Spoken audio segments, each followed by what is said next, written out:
보통 소비 트렌드는 2030이 주도하잖아요. 욜로나 플렉스, 가치 소비 같은 말들도 2030을 중심으로 생겨난 말들이고 작년 말부터는 소비 트렌드가 또 바뀌었는데 2030의 소비가 양극화가 되고 있습니다. 한쪽에서는 극단적으로 절약을 하고 반대쪽에서는 사치를 계속 하고 있어요. 예를 들어 평일 점심은 편의점 도시락으로 때우는데 주말 외식은 오마카세를 먹고 있죠. 오늘 이 얘기를 조금 해볼 건데, 원래 돈 벌러 가가지고 돈 쓰는 게 진짜 억울한 건데 지금 직장인들 점심값이 너무 올랐어요. 원래 8,000원이면 먹던 게 10,000원이 넘어가요. 5주 가면 회사에 구내식당이 있는 게 최고의 복지라는 말까지 나와요. 원래 먹던 게 비싸졌다? 돈 아끼려면 안 먹던 걸 먹어야겠죠. 그래서 도시락 싸오는 분들이 많이 늘었어요. 근데 이 짓거리도 매일은 못해요. 피곤해서. 뭐 저렴하게 사 먹을 거 없나 찾다 보면은 결국은 패스트푸드밖에 없어요. 김밥이나 토스트, 샌드위치 같은 걸로 때우는 거죠. 편의점에서 삼각김밥에 컵라면으로 때우거나, 특히 제일 저렴한 게 편의점인데 버거에 샌드위치에 도시락에 간단하게 때울 메뉴도 많아요. 특히 도시락이 잘 나가죠. 점심때 가면은 이미 다 털리고 없어요. 물류가 입고되는 시간에 맞춰서 미리 집어와가지고 탕비실 냉장고에 넣어뒀다가 나중에 먹는데 무슨 포켓몬빵 사는 것도 아니고. 직장인들 많은 오피스 상권은 이러고 있어요. 여기에 맞춰가지고 편의점들도 가성비 마케팅을 하고 있습니다. 그 유명한 해자 도시락이 다시 나왔어요. 단종시켰던 걸 다시 팔고 있어요. 다른 편의점들도 양을 늘리든 최저가를 노리든 할인 행사를 공격적으로 때리든 도시락 경쟁을 하고 있습니다. 근데 이렇게 싸게 팔면 남는 게 있냐? 적긴 하지만 남기는 한대요. 그리고 이 도시락은 미끼 상품이라고 보는 게 와가지고 도시락만 사는 게 아니잖아요. 커피나 담배도 산단 말이에요. 일종의 고객을 유치하는 전략인 거죠. 근데 이게 평일 점심이 아니라 주말 외식으로 넘어가면 상황이 반전이 돼요. 파인다이닝이나 오마카세나 호텔 뷔페가 인기예요. 최근에 고물가 때문에 서울 3대 호텔도 뷔페 값이 올랐어요. 20만 원대에 근접하는데 여전히 인기예요. 예약 페이지가 열리면은 몇 초면 마감이 돼요. 그리고 호텔에서 팔고 있는 디저트도 엄청 비싸죠. 그 애플망고 빙수는 12만 원이 넘어요. 한 접시에. 특이한 게 일부 호텔에서는 딸기 뷔페라는 것도 운영을 해요. 딸기로 만들 수 있는 건 다 나오거든요. 디저트부터 음료까지 싹 다 나와요. 이 정도 먹었으면 똥을 싸도 딸기잼이 나올 것 같은데 이것도 6만 원 돈이 넘어가도 인기가 엄청나요. 다음으로 오마카세가 특히 대중화가 많이 됐죠. 이게 손님이 따로 메뉴를 선택하는 게 아니고 그날 들어온 싱싱한 제철 식재료를 가지고 셰프가 알아서 요리에다가 내주는 방식이잖아요. 보통은 베이스가 이제 초밥인데 이게 그날 받은 재료를 그날 다 써야 되다 보니까 재료가 남았다 그러면 그냥 버려야 돼요. 안 남기려면은 결국 손님의 숫자를 정확하게 예측을 해야 되고 거기에 맞춰 식재료도 준비를 해야 돼요. 그래서 100% 예약제로 운영이 되는데 이 예약도 경쟁이 치열합니다. 조금 괜찮다 싶은 집이다 그러면은 전쟁이에요. 오죽하면은 스강 신청이란 말까지 있어요. 스시에다가 수강 신청을 섞은 합성어거든요. 가격대가 보통 7, 8만 원대로 시작을 하고 10만 원대, 20만 원대도 굉장히 흔하고 정말 비싼 거는 5, 60만 원까지 가는데 이것도 2030한테는 충분히 지불할 만한 값이에요. 기억에 남을 가치 있는 경험이 된다면. 또 요리들이 비주얼부터 보기 좋은 떡이라 인증샷 찍었다가 SNS에 올리기도 좋고. 이런 오마카세의 인기에 편승하고자 다른 업종에서도 오마카세 방식을 벤치마킹하고 있어요. 특히 한우 오마카세가 잘 되죠. 입에서 살살 녹는다고 하던데 조금 특이한 것도 있어요. 커피카세라고 커피를 종류별로 내와요. 이거는 뭐 잘 생각이 없으니까 마시러 가는 거겠죠. 그리고 토종닭 카세나 순대 카세까지 나와 있습니다. 조만간 선을 조금 넘을 것 같긴 해요. 이런 현상에 대해서 일본에서도 비판이 나왔어요. 방문객의 80%가 20,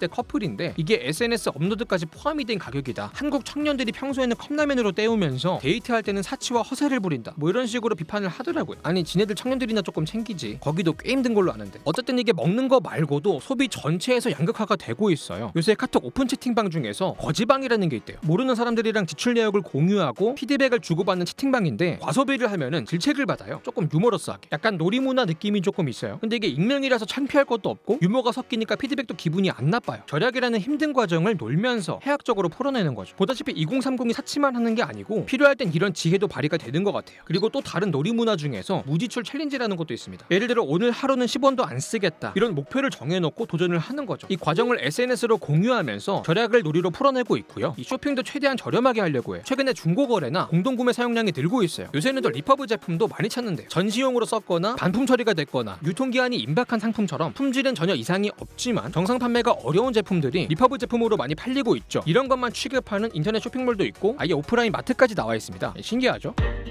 근데 또 여전히 쓸 때는 써요. 다만 최근 몇 년 명품에 환장했을 때랑은 조금 다른 게 너무 비싼 거는 조금 피하고 적당한 수준에서 사치를 즐긴다는 거예요. 이거를 스몰 럭셔리라고 하더라고요. 예를 들어가지고 1000만원짜리 샤넬백은 못 들지만 대신에 5만원짜리 샤넬 립스틱을 바르는 거죠. 고가의 브랜드를 사기는 하는데 화장품이나 향수, 핸드크림, 카드 지갑처럼 작은 소모품 위주로 저렴하게 즐기고 있어요. 이 스몰 럭셔리는 특히 선물할 때 빛을 발하죠. 크게 부담 가지 않는 선에서 신경 쓴 티가 나니까. 워낙에 인기라서 카톡 선물하기 기능에도 보면은 스몰 럭셔리 코너가 따로 있어요. 그리고 와인이나 와인이나 위스키 같은 고가의 주류도 잘 팔리고 있죠. 너무 큰돈 들이지 않는 선에서 가끔씩 한번 기분 내기는 좋으니까. 보다시피 2030은 지금 소유하는 것보다는 경험을 선호하고 있어요. 아무래도 좋은 집을 소유하기에는 너무 비싸지만 좋은 호텔에서 하룻밤 호캉스 하는 것 정도는 할 수 있거든요. 이런 식으로 비교적 저렴해서 접근성이 좋은 경험을 위주로 사치를 즐기고 있습니다. 그리고 이 경험 소비의 최고는 당연히 여행인데, 코로나 풀리고 해외여행 또 엄청들 가잖아요. 여행사들도 싹 다 흑자로 바뀌고 있어요. 근데 이 회복세를 특히 2030이 주도하고 있습니다. 코로나 전보다 2030 비중이 높아졌어요. 2030이 SNS로 사치를 공유하는 것도 보면 과시하고 관심을 받는 수단이기도 하지만 한편으로는 경험을 저장하는 수단이다, 이런 생각도 들거든요. 이 경험이라는 거는 영구적으로 소유하지 못하기 때문에 SNS에다가 저장하는 식으로 소유를 해보려는 거죠. 보다시피 2030의 소비에서 절약과 사치가 동시 진행이 되고 있는데 왜 이런 현상이 발생하고 있냐? 일단은 절약을 왜 하는지부터 볼게요. 사실 이거는 너무 간단한 얘기죠. 내 월급 빼고 다 올랐다, 그냥 이게 핵심이에요. 버는 돈은 그대로인데 나가는 돈이 느니까 내가 쓸 돈이 줄어든 겁니다. 절약을 할 수밖에 없어요. 실제로 내 월급이 조금 안 오르긴 했어요. 경기 침체로 기업들 실적이 안 좋으니까 연봉 동결이다, 보너스 감축이다, 권고사직이다, 이런 얘기들이 계속 나오잖아요. 그래서 근로소득이 많이 안 늘었어요. 그리고 자영업자들도 사업소득이 안 좋죠. 내수 경기 전반이 안 좋으니까 소비자들 지갑은 아가리를 꽉 다물고 있고, 조금 열릴만한 지갑은 비행기 타고 해외로 여행 나가 있어요. 정부의 코로나 지원금은 진작에 끊겼고, 또 자산소득 역시 감소했죠. 부동산, 주식, 코인이 다 망했어요. 투자로 재미 보던 시절은 지나갔고, 오히려 투자하다 실패한 사람들은 더 많이 절약해야 되는 시기예요. 원래 돈이 안 벌리면은 빌려다가 쓰는 방법이 있었는데 요새는 이자가 비싸가지고 빌리지도 못해요. 그렇다고 카드로 할부 긁어다가 쓰는 것도 쉽지가 않은 게, 요즘 카드사들이요 무이자 할부를 많이 안 해줘요. 카드사들도 자금 조달이 잘 안 되거든, 금리가 높아가지고. 보다시피 들어오는 돈은 적은데 고물가로 생활비 지출이 늘었고 고금리로 이자 지출이 늘었잖아요. 특히 금리 이슈가 생각보다 큰 게 2030이 대출을 많이 받았어요. 최근 몇 년 동안. 일단 대출 총액이 많이 늘었고요. 이거를 인당 평균으로 쪼개봐도 상당히 늘었어요. 이자가 많이 나갈 수밖에 없는 거죠. 특히 청년들은 담보나 신용이 부족하다 보니까 대출을 이금융에서도 많이 받았거든요. 근데 이금융은 금리가 조금 더 있잖아요. 이자 부담이 더 커지는 거예요. 빚을 갚아야 되는 사람들이 많아지니까 그만큼 갚지 못하는 사람들 역시 많아졌어요. 원리금이 연체가 되고 있다고 해요. 2030 연체율이 조금 늘고 있습니다. 이게 연체를 넘어가지고 아예 못 갚을 빚이다, 이러면 갚는 거를 포기하게 되고 사실상 거의 파산 단계로 가는데, 실제로 청년들의 개인회생 신청도 많아지고 있어요. 그리고 또 취약 차주라는 말이 있거든요. 보통 신용등급이 낮고 소득도 낮은데 대출이 많은 사람들을 말해요. 쉽게 말해 재무 상태가 안 좋은 분들인데, 이런 분들 중에서도 청년들의 비중이 상당해요. 3분의 1 이상입니다. 그럼 왜 이렇게 빚을 많이 졌냐? 젊은이들이 흥청망청 썼나? 무리하게 투자하다가 날렸나? 이렇게 생각할 수 있는데 현실은 조금 달라요. 이 청년들의 대출의 상당 비중은요 주거비 때문에 받은 거예요. 전세자금 대출 아니면은 주택담보대출이에요. 이 주거비 관련 대출이 80% 이상입니다. 아무래도 청년들은 자취를 하든 결혼을 하든 독립을 하는 과정에서 주거 공간이 필요하잖아요. 관련 대출이 많을 수밖에 없어요. 문제는 연끌을 했다는 거죠. 대출을 최대한으로 땡겼어요. 근데 금리가 올랐잖아요. 이자를 엄청나게 내야 돼요. 감당이 안 되니까 집을 다시 팔려고 하죠. 근데 팔지도 못해요. 집값이 폭락했으니까. 결국은 높은 레버리지를 일으켜서 고점에 진입했는데 제대로 물려버린 겁니다. 왜 이렇게 무리하게 샀을까요? 집값은 계속 오른다, 지금 안 사면 호구다, 실거주 한 채는 무조건 옳다, 이렇게 부추겼으니까. 그때는 이게 다 맞는 소리 같았어요. 근데 실제로 이자를 내보고 나니까 잘못됐다는 거를 알게 된 거죠. 여기에 전세가도 폭락을 해버리니까 세입자한테 전세보증금을 못 돌려줘요. 결국은 세입자도 같이 물린 거예요. 근데 세입자도 이거 대출받은 거잖아요. 전세보증금을 못 돌려받으니까 대출을 못 갚아요. 비싼 이자만 계속해서 내고 있는 거죠. 보다시피 다들 빚 갚느라 고생을 하고 있어요. 절약을 할 수밖에 없습니다. 근데 한편에서는 또 사치를 즐기잖아요. 이 소비가 양극화가 돼 있다는 건데,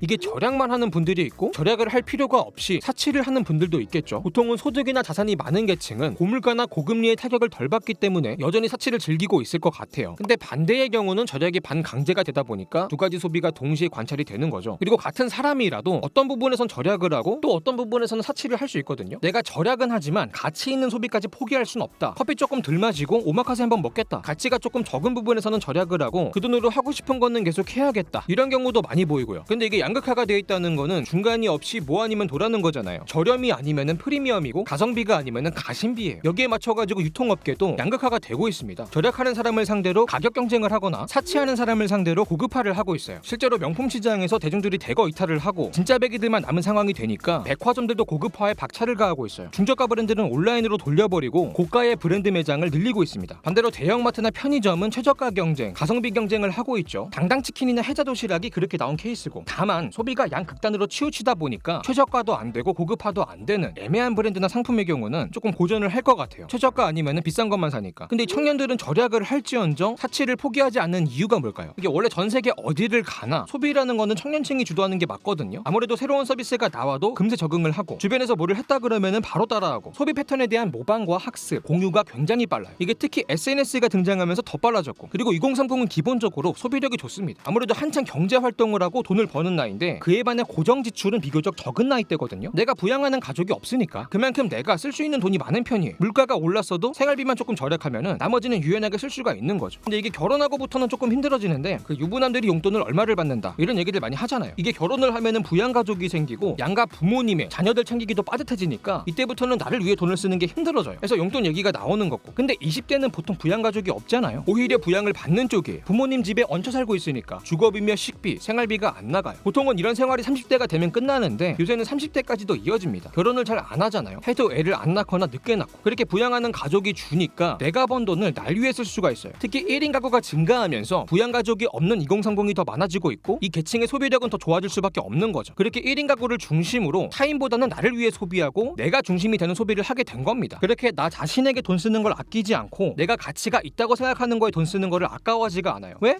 나는 혼자니까. 그렇게 써도 문제가 없으니까. 그리고 과거의 고성장 시대에는 현재를 희생해서 미래에 투자를 했는데 지금 같은 저성장 시대에는 미래가 불안정하다 보니까 미래를 희생해가지고 현재에 투자하고 있어요. 지금 당장의 행복과 가치에 투자를 하는 거죠. 그렇게 미래보다는 현재, 타인보다는 나, 소유보다는 경험, 이런 식의 소비 성향을 가지게 된 건데 이게 사치로도 이어지고 있는 거죠. 약간 그런 것도 있어요. SNS 때문에 사치하는 사람이 더 많아 보이는 느낌? 사치하는 것만 골라가지고 SNS에 올리니까 다들 맨날 이렇게 좋은 것만 하는 것처럼 착취를 주는 효과가 있잖아요. 그리고 예전에는 비교 대상이라고 해봐야 내 주변에 있는 사람들이 전부였고 비슷한 사람들끼리 어울리다 보니까 박탈감을 느낄 일도 많지 않았는데 SNS라는 게 등장하면서 비교 대상이 전 세계에 있는 모든 사람들, 모든 계층이 되고 있어요. 나보다 잘 사는 사람들이 뭐하고 사는지 다 알게 됐어요. 숨겨져 있던 양극화가 노출이 된 거죠. 과정에서 허세 경쟁이 심해지고 능력에 비해서 과도하게 소비하는 것도 문제가 되고 있죠. 하지만 그런 청년층이 많아 보일 뿐이지 그들이 청년층 전체를 대표하진 않거든요. 지금도 많은 청년층들은 유연하게 절약도 하고 소비도 하면서 대한민국의 경제를 이끌어가고 있다, 이렇게 생각을 합니다. 자, 오늘 영상 여기까지고요. 지금까지 지식한 입의 한입만이었습니다.